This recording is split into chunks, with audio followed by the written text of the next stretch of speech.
اسرائیل کے غزہ میں وحشیانہ بمباری جاری ہے۔ اسرائیلی افواج کے تازہ حملوں میں مزید 30 سے زائد فلسطینی شہید ہو گئے۔ اسرائیلی حملوں کے جواب میں فلسطینی مزاحمتی تنظیم حماس کے القسام بریگیڈ نے منہ توڑ جواب دیتے ہوئے اسرائیلی فوج پر جوابی حملے کر دیے۔ القسام بریگیڈ کے حملوں میں متعدد اسرائیلی فوجی ہلاک اور زخمی ہو گئے۔ القسام بریگیڈ نے اسرائیلی ٹینک، بلڈوزر اور ڈرون طیارہ بھی تباہ کر دیا۔ ادھر اسرائیلی فوج نے گزشتہ ماہ غزہ میں 15 فلسطینی امدادی کارکنوں کی شہادت کو پیشہ ورانہ ناکامی قرار دیتے ہوئے ڈپٹی کمانڈر کو برطرف کر دیا۔ غیر ملکی میڈیا کے مطابق گزشتہ ماہ 23 مارچ کو رفح میں فلسطینی ہلال احمر کی ایمبولینس، اقوام متحدہ کی ایک گاڑی اور فائر ٹرک پر اسرائیلی فوج نے فائرنگ کی، جس کے نتیجے میں اقوام متحدہ کے ایک اہلکار سمیت 15 امدادی کارکنان مارے گئے تھے۔ ایک ہفتے کے بعد 31 مارچ کو تمام 15 افراد کی لاشیں رفح کے علاقے تل السلطان میں ریت میں دبی ملی۔ برآمد شدہ 15 لاشوں میں اقوام متحدہ کا 8 فلسطینی ہلال احمر، 6 فلسطین سول ڈیفنس کے کارکنان تھے۔ لاشوں کے قریب امدادی کارکنوں کی ایمبولینس، فائر ٹرک اور اقوام متحدہ کے نشان والی گاڑی بھی موجود تھی۔ عرب میڈیا نے کہا تھا کہ یہ کارکن رفح کے علاقے تل السلطان میں زخمیوں کو طبی امداد فراہم کرنے پہنچے تھے کہ صہیونی فوجیوں کی براہ راست گولیوں کا نشانہ بنے۔ اسرائیلی فوج نے ابتدائی طور پر دعویٰ کیا تھا کہ یہ قافلہ بغیر ہیڈ لائٹس یا ایمرجنسی لائٹس کے مشکوک انداز میں حرکت کر رہا تھا، لیکن بعد ازاں ایک ویڈیو سے دعویٰ غلط ثابت ہوا۔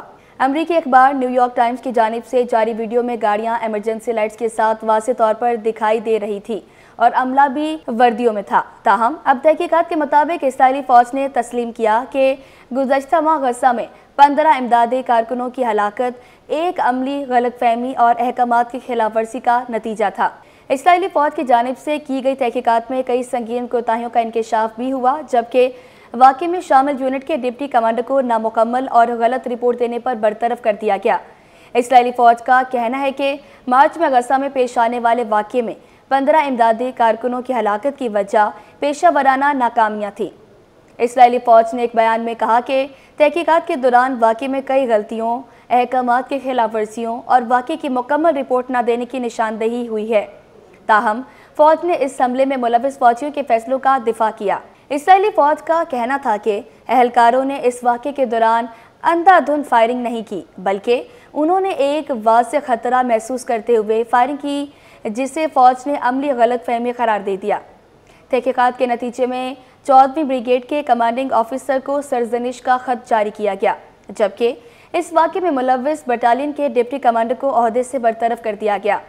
اسرائیلی فوج کے مطابق اس میجر رینک کے افسر نے نہ صرف فائرنگ کا حکم دیا بلکہ خود بھی قافلے پر فائرنگ کی اور واقعے کی نامکمل اور غلط رپورٹ پیش کی، جس کی بنیاد پر انہیں ذمہ دار قرار دے کر عہدے سے ہٹا دیا گیا۔ اسرائیلی فوج نے کہا کہ واقعے میں غیر متعلقہ شہریوں کو پہنچنے والے نقصان پر افسوس ہے۔